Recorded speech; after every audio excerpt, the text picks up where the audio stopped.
Everyone, welcome back to my channel. कैसे हो आप सभी? आई एम श्योर कि आप सभी लोग ठीक होंगे। तो चलिए हम लोग आज का वीडियो स्टार्ट करते हैं। आज की वीडियो में हम लोग डिस्कस करने वाले हैं पर्सनालिटी डिसऑर्डर के ऊपर। ठीक है, ये काफ़ी इंपॉर्टेंट क्वेश्चन है और हमारे मेंटल हेल्थ नर्सिंग का जो है एक काफ़ी इंपॉर्टेंट टॉपिक है। तो चलिए इसे स्टार्ट करते हैं। और हाँ, अगर आपको PDF नोट्स की रिक्वायरमेंट हो तो डिस्क्रिप्शन में मेरा मेल दिया हुआ है, उस पर कॉन्टैक्ट करके आप लोग PDF नोट्स ले सकते हो। ठीक है, तो चलिए स्टार्ट करते हैं। Personality disorders. वैसे तो पर्सनालिटी डिसऑर्डर्स है क्या? हम सबसे पहले तो ये देखते हैं कि पर्सनालिटी क्या होती है। तो पर्सनालिटी यानी कि हमारा व्यवहार, यानी कि हमारी थिंकिंग कैसी है, हम किस सिचुएशन को कैसे डील कर रहे हैं, हमारा बिहेवियर कैसा है, फीलिंग्स कैसी है, मतलब ये मतलब हमारा जो व्यवहार है टोटल ओवरऑल हम कैसे है, इस चीज़ को क्या क्या कहते हैं, हमारी पर्सनालिटी कहा जाता है। ठीक है, अब ये पर्सनालिटी किसी एक पर्टिकुलर की एक निश्चित होती है, मतलब हर एक की अलग अलग होती है। कभी कभी हम ये बोलते हैं ना कि यार उसकी पर्सनालिटी तो बहुत गुस्से वाली है, फिर अब हम किसी दूसरे पर्सन को बोलते हैं अरे नहीं यार, इस दोस्त की पर्सनालिटी तो काफ़ी फ्रैंक है, मतलब वो इंसान काफ़ी फ्रैंक है। ठीक है, तो मतलब पर्सनालिटी का मतलब ये है कि जो पर्सन है वो किसी सिचुएशन को कैसे डील कर रहा है, लोगों के साथ कैसा बिहेवियर कर रख रहा है, कैसे सबके साथ एक रिलेशनशिप बिल्ड कर रहा है। तो ये सारी चीज़ें किस में आती है? एक पर्सनैलिटी में आती है। ठीक है, अब पर्सनैलिटी डिसऑर्डर क्या होता है? पर्सनैलिटी डिसऑर्डर यानी कि अगर किसी व्यक्ति का जो व्यवहार है वो बदल जाता है। ठीक है, मतलब एक टाइम, मतलब एक थोड़ा बहुत गुस्से में आके बदलना ठीक है, लेकिन अगर वो लंबे टाइम तक बदलता जा रहा है जिसकी वजह से दूसरे लोगों को दिक्कत हो रही है, वो अलग टाइप से बिहेव कर रहा है, तो वो किसका रूप ले लेता है? एक पर्सनैलिटी डिसऑर्डर का रूप ले लेता है। ठीक है, इंट्रोडक्शन से स्टार्ट करते हैं। Personality means the unique pattern of thinking, feeling and having that makes every person different. यानी कि पर्सनैलिटी का मीनिंग क्या है? एक यूनिक पैटर्न होता है थिंकिंग या फीलिंग का, जो कि हर एक का अलग अलग होता है, जो पर्सन को जो है एक दूसरे से डिफरेंट शो कराता है। ठीक है, sometime personality traits become rigid and unhealthy, causing problem in relationship, work and daily life। लेकिन कभी कभी जो पर्सनालिटी ट्रेट्स होती है, यानी कि आदतें या फिर गुण जो रिजिड हो जाती है या फिर माल अडेप्टिव यानी कि अनहेल्थी हो जाते हैं, जो लाइफ, जॉब या फिर रिलेशनशिप में प्रॉब्लम क्रिएट करते हैं, तो इसे पर्सनैलिटी डिसऑर्डर कहा जाता है। ठीक है, when this traits are long term inflexible and maladapted they are called personality disorders. मतलब किसी की पर्सनैलिटी में एकदम से चेंजेस आ जाना और उनके कारण जो है जॉब, डेली एक्टिविटी या फिर अदर भी चीज़ों में प्रॉब्लम्स कॉज होने लग जाए, मतलब वो एक अनहेल्थी बिहेवियर बन जाता है, तो इसे क्या कहा जाता है? पर्सनैलिटी डिसऑर्डर कहा जाता है। ठीक है, these disorder usually begins in adolescence और early adulthood and remains stable throughout life. मतलब आमतौर पे जो डिसऑर्डर्स होते हैं ये एडोलसेंस या फिर अर्ली अडल्टहुड में स्टार्ट होता है और लाइफ लॉन्ग रह सकता है। ठीक है, डेफिनेशन देखते हैं। Personality disorder is a long term unhealthy patterns of thinkings, feeling and behaving which is inflexible and causes problems in personal, social और वर्क लाइफ। यानी कि पर्सनालिटी डिसऑर्डर क्या होते हैं? एक लॉन्ग टर्म अनहेल्थी पैटर्न्स होते हैं, किस चीज़ के?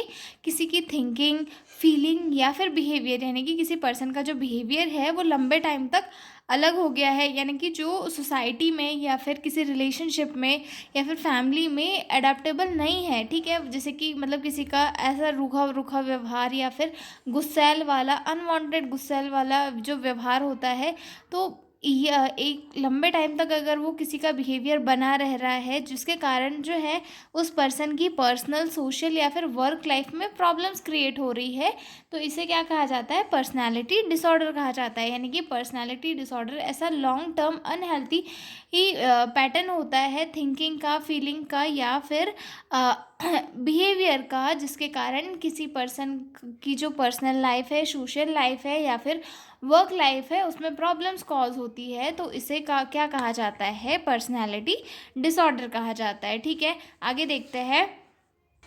इटियोलॉजी यानी कि इसके क्या क्या कॉजेस होते हैं, ठीक है। Personality disorder develop due to multiple factors. Personality disorders जो है मल्टीपल फैक्टर्स की वजह से कॉज होते हैं। सबसे फर्स्ट आता है इसमें बायोलॉजिकल फैक्टर। सबसे बायोलॉजिकल फैक्टर में सबसे फर्स्ट आता है जेनेटिक प्रेडिस्पोजिशन, जिसमें कि मतलब अगर किसी की फैमिली हिस्ट्री रही हो, फैमिली में किसी को रहा हो तो उस कारण से हो सकती है, ठीक है।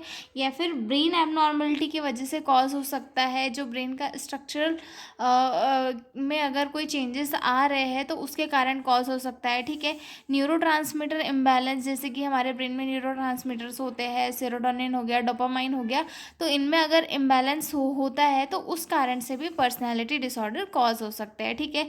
उसके बाद आते हैं साइकोलॉजिकल फैक्टर भी जो है पर्सनैलिटी डिसऑर्डर कॉज करने में कंट्रीब्यूट करते हैं, जिसमें फर्स्ट आता है चाइल्डहुड ट्रॉमा। जैसे अगर किसी पर्सन को बचपन में जो है काफ़ी एब्यूज़ हुआ हो उसके साथ, ठीक है, या फिर नेगलेक्ट बिहेवियर वगैरह हुआ हो, तो उस कारण से जो है उसका बिहेवियर जो है काफ़ी चेंज हो जाता है, ठीक है।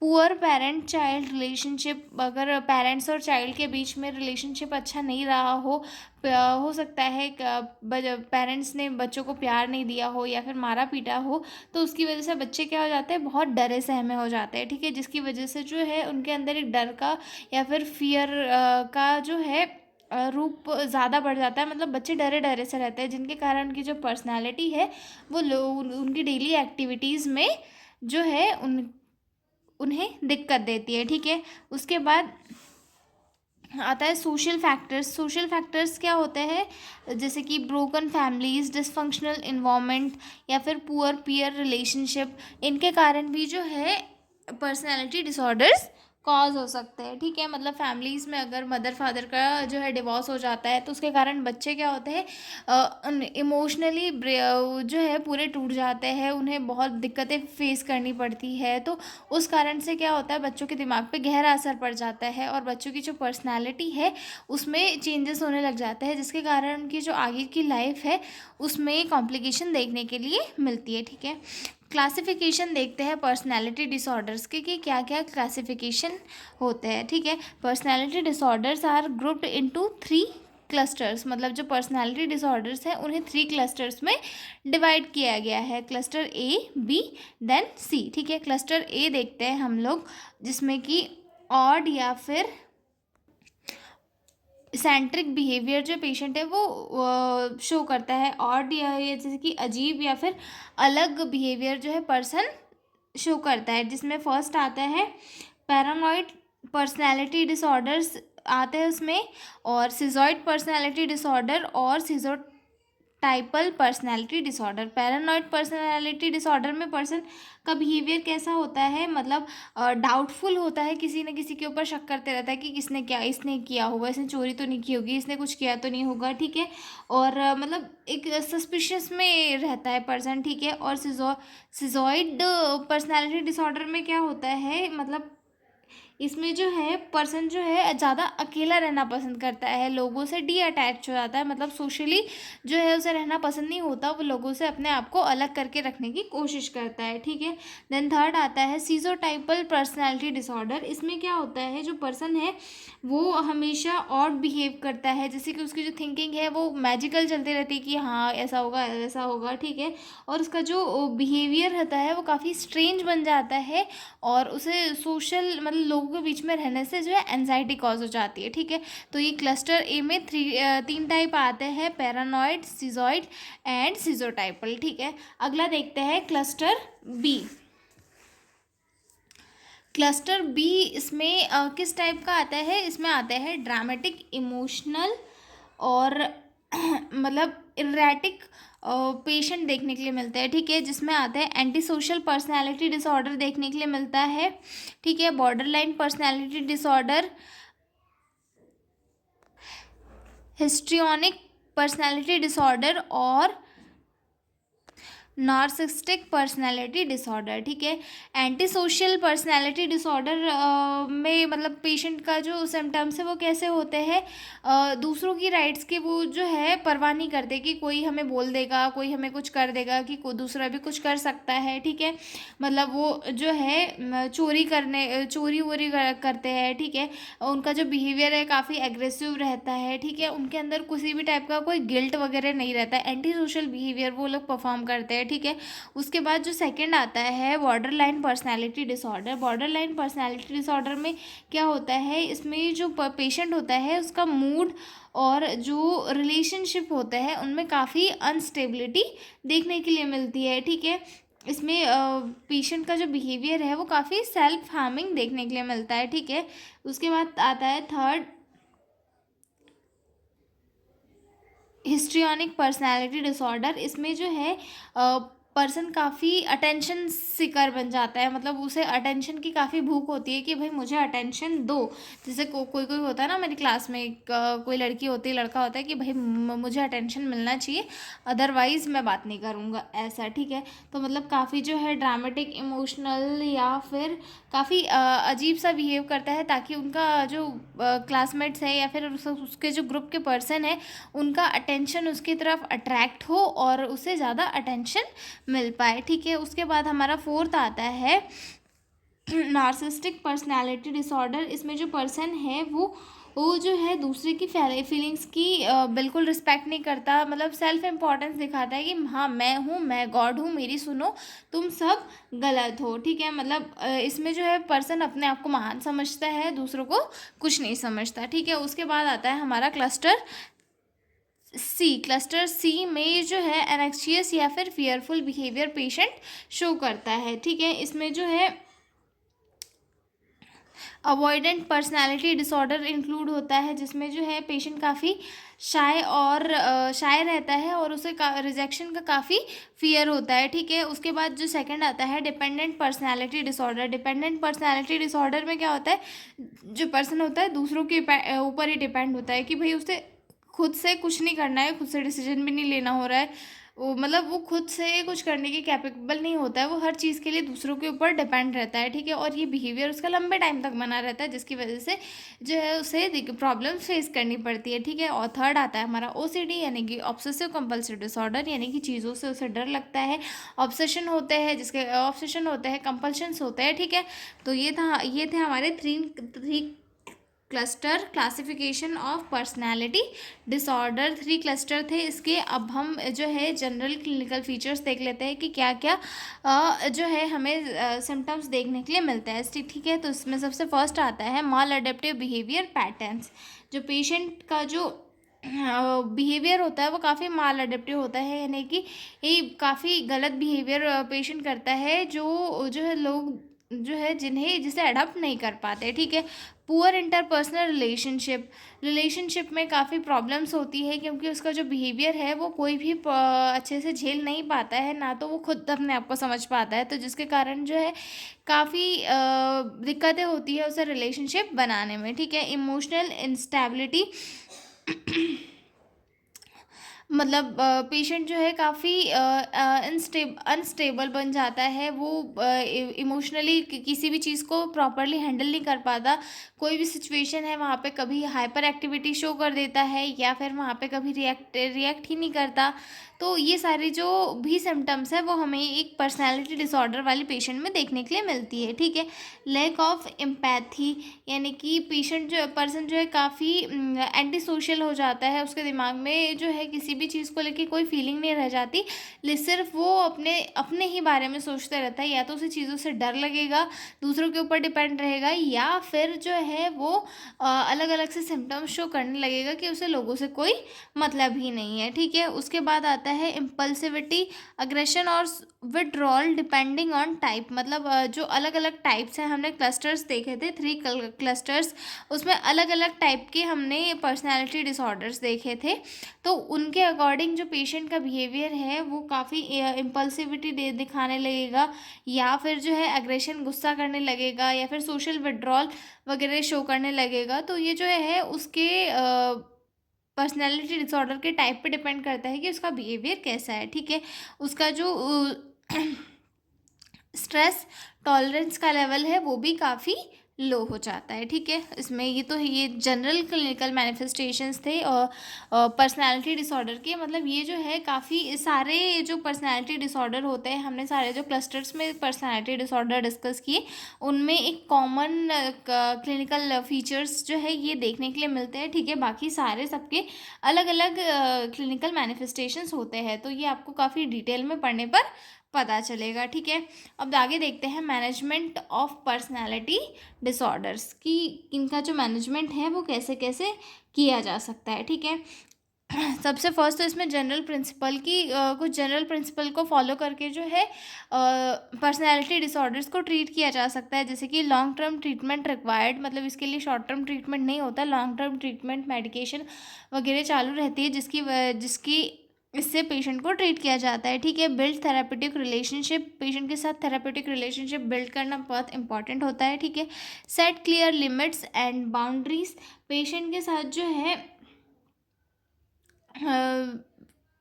एक क्लियर बाउंड्रीज क्रिएट करना चाहिए, ठीक है। उसके बाद इंकरेज अडेप्टिव कॉपिंग स्किल, पेशेंट को अडेप्टिव कॉपिंग स्किल्स को अडेप्ट करने के लिए इंकरेज करना चाहिए, ताकि वो जो बेहतर स्किल्स है या फिर टेक्निक्स है या फिर बिहेवियर, जो एक अच्छा बिहेवियर है उसे समझ पाए, सीख पाए और अपनी जो प्रॉब्लम्स है उन्हें हैंडल कर पाए, ठीक है। उसके बाद आता है मेडिकल मैनेजमेंट की, कौन से मेडिकल मैनेजमेंट इसके लिए यूज़ किए जाते हैं, ठीक है।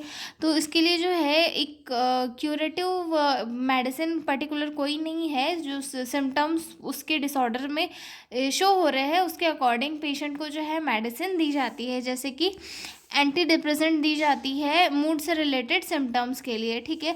उसके बाद मूड स्टेबलाइजर दिए जाते हैं इम्पल्सिविटी और एग्रेशन को कम करने के लिए, ठीक है। उसके बाद एंटीसाइकोटिक्स दिए जाते हैं सीवियर थॉट्स या फिर डिस्टर्बेंस को कम करने के लिए, और एंजियोलाइटिक ड्रग्स दिए जाते हैं सीवियर एंजाइटी को कम करने के लिए, ठीक है। साइकोथेरेपी इसका मेन ट्रीटमेंट होता है, जिनके थ्रू जो है पर्सनालिटी डिसऑर्डर वाले पेशेंट को ट्रीट किया जाता है, ठीक है। साइकोथेरेपी में कॉग्निटिव बिहेवियर थेरेपी दी जाती है, ठीक है। डायलैक्टियल बिहेवियर थेरेपी दी जाती है, ठीक है। साइकोडायनेमिक थेरेपी दी जाती है, ग्रुप थेरेपी, फैमिली थेरेपी, इन सब थेरेपीज़ के थ्रू पेशेंट का जो बिहेवियर है उसे करेक्ट करने की कोशिश की जाती है, ठीक है। उसके बाद देखते हैं मैनेजमेंट, नर्सिंग मैनेजमेंट कि नर्सेस का क्या रोल होता है एक पर्सनालिटी डिसऑर्डर वाला जो पेशेंट है उसे ट्रीट करने में, ठीक है। सबसे फर्स्ट तो ensure safety specially in suicidal और सेल्फ हार्म, मतलब सबसे पहले जो नर्सेस हैं उन्हें जो है पेशेंट कहीं खुद को नुकसान नहीं पहुंचा ले या फिर सुसाइडल थॉट्स वगैरह तो नहीं सोच रहा है, ये सारी चीज़ें इंश्योर करना चाहिए। उसके बाद ही जो है पेशेंट को ट्रीटमेंट देना चाहिए। लेने की सबसे पहले सेफ्टी मेंटेन करनी है, उसके बाद ही कोई अगला कदम बढ़ाना होता है, ठीक है। Maintain consistent approach and firm boundaries, मतलब जो है एक बाउंड्रीज मतलब कंसिस्टेंट अप्रोच और जो है बाउंड्रीज बनाना चाहिए, ताकि पेशेंट जो है अपने आप को ठीक कर सके, ठीक है। Avoid power struggle remains non judgmental, मतलब नर्सेज को जो है नॉन जजमेंटल रहना चाहिए, पेशेंट को जो है उसकी बिहेवियर के बिना पे नहीं जज करना चाहिए, क्योंकि इससे पेशेंट हो सकता है और ज़्यादा डर जाए, और उसमें जो ठीक होने वाले जो भी मतलब ठीक होने के लिए अगर वो इनकरेज हो रहा है तो वो अपने आप को जो है लो फील करेगा और प्रॉपरली ठीक नहीं हो पाएगा, ठीक है। Encourage expression two of feelings in healthy way, patient को इंक्रीज करना है कि वो अपने अंदर की जो भी फीलिंग्स है उन्हें एक्सप्रेस करे, ताकि हम उन्हें जो है समझे और समझ के जो है पेशेंट की जो डिसीज़ है उसे ट्रीट करने की कोशिश कर पाए, ठीक है।